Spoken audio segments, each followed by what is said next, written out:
Bienvenue dans Itinéraire Bretagne. Aujourd'hui, pour vous accueillir, une girafe est avec moi. Nous sommes ici au zoo de Pont-Scorff. Alors avant d'aller voir un éléphant qui va subir des soins car il a mal aux pieds, nous allons tout de suite voir la tournée du vétérinaire. On y va. Première visite pour Romain, une radio pour une autruche. Elle a une fracture d'une partie du bassin. Donc c'est un examen de suivi. À l'intérieur, les soigneurs préparent l'auscultation, une autruche plutôt réfractaire. Ça va, Fifi, ça va. C'est bon ? Ouais. L'examen peut commencer. L'animal est en quarantaine depuis plusieurs semaines. Avec cet examen, Romain doit déterminer si l'autruche peut retrouver ses congénères. Là, je vais la voir marcher un peu, mais elle va rejoindre les autres là. On est bon. Romain se rend à Pont-Scorff chaque mercredi. Et c'est Lucie, chef soigneur, qui lui dit quel animal ausculter, car elle est quotidiennement au contact de ces bêtes. On peut très vite passer à côté de quelque chose, parce qu'ils ont une capacité à masquer les symptômes, très développée. La première chose qu'on observera, c'est un comportement anormal. C'est-à-dire que ça dépend des espèces évidemment, où un animal qui rentre très facilement ne rentre plus, ou il va arrêter de manger, ce genre de choses.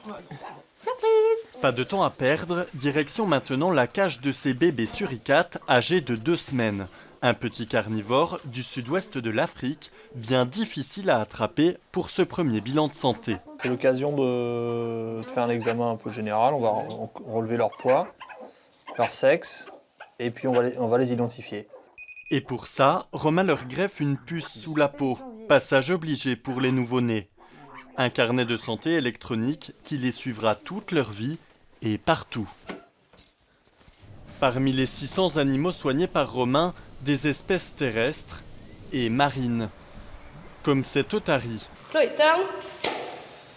La soigneuse soupçonne un kyste, mais fausse alerte. Quand c'est une vieille blessure, c'est pas du tout douloureux, c'est bien circonscrit, enfin c'est pas quelque chose d'inquiétant, on va juste surveiller la taille. Ce jour-là, Romain a ausculté une dizaine d'animaux. Un travail impossible sans l'aide des soigneurs.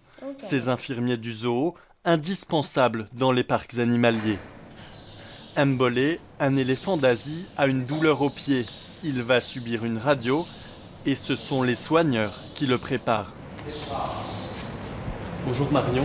Bonjour. Des problèmes aux pieds, est-ce que c'est récurrent chez des animaux comme les éléphants d'Asie? Alors oui, c'est assez récurrent en captivité ou dans la nature. Un peu plus en captivité parce qu'ils marchent moins longtemps que dans la nature. Par contre, ici, on a l'avantage d'être tout le temps avec eux et de pouvoir pallier à ces problèmes en vraiment s'occupant de leurs ongles et de leurs pieds quand on veut. C'est des problèmes qui sont dus à quoi?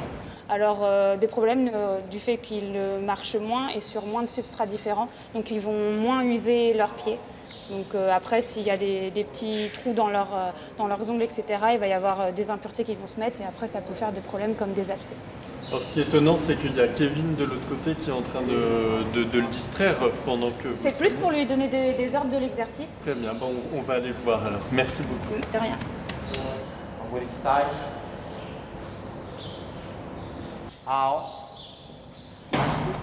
Bonjour Kevin. Alors vous, votre rôle ici, c'est quoi? Alors ça va être d'orienter l'animal dans les exercices qu'on va lui demander, de façon à pouvoir lui faire des soins en toute sécurité. Donc ça va être de lui demander de donner son pied par exemple, de manière à ce que ma collègue puisse aller le soigner en toute sécurité. Alors, ce qui est impressionnant, c'est qu'il obéit assez bien en fait. Alors c'est des animaux qui sont très intelligents, qui vont aimer travailler. Et en plus de ça, donc, ils ont du renforcement, de la nourriture à la clé, donc c'est toujours intéressant pour eux. Merci beaucoup. Je vous en prie. C'est brave, qui pourrait. La séance de pédicure est finie pour Mbolé. L'éléphant de 4 tonnes quitte le box d'auscultation. Il peut désormais rejoindre son enclos et se promener à sa guise. Lucie de Russet, bonjour. Bonjour. Vous êtes la responsable animalier de ce parc. Oui. Alors, Mbolé, il est arrivé en 2000 et son prénom, c'est pas dû au hasard.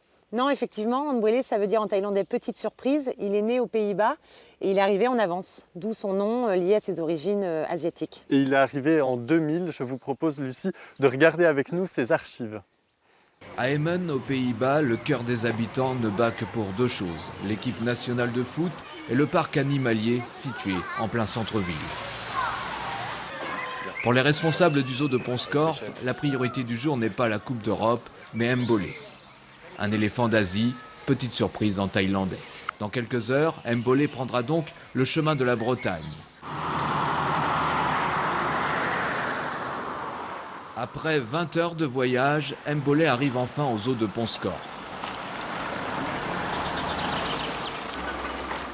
Je pense qu'Mbolé restera ici tout le temps et deviendra donc le chef d'une grande tribu, puisque pour l'instant il est seul avec les 3 femelles, mais j'espère que dans quelques années on aura la chance d'avoir aussi là un nombre de femelles beaucoup plus important pour pouvoir réellement faire de la reproduction.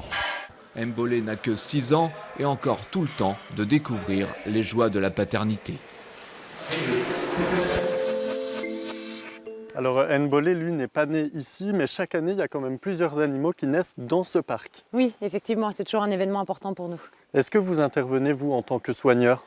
Alors non, on essaie d'intervenir le moins possible. On a évidemment un suivi des gestations.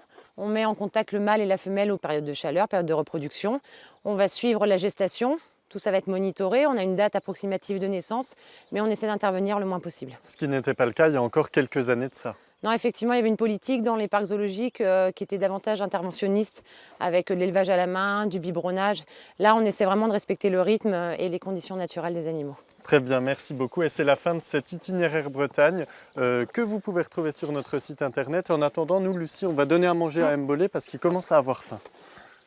Merci.